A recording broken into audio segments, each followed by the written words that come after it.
kayo doon mga kasama? Hindi! Ginagawa kasi tayong mangmang eh. Alam ng taong bayan yan kahit nakapikit na ang ayuda, AX, TUPAD, pati ang AKAP, ginagamit yan ng mga politiko para sa interes nila.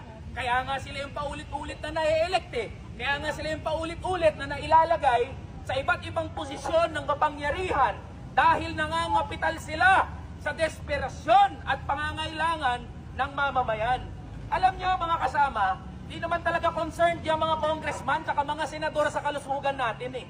Alam nyo kung anong gusto nila? Manikluhod tayo, magmakaawa tayo para doon sa sarili nating pondo na ginagamit nila. Ang kakapal ng mukha nitong mga congressman na to, na kung magdikta kung saan pupunta ang pondo, parang sa kanila yung pera na ginagastos nila. Pera ng taong bayan yan. Tapos ang gagawin sa atin na pera ng taong bayan, tayo pa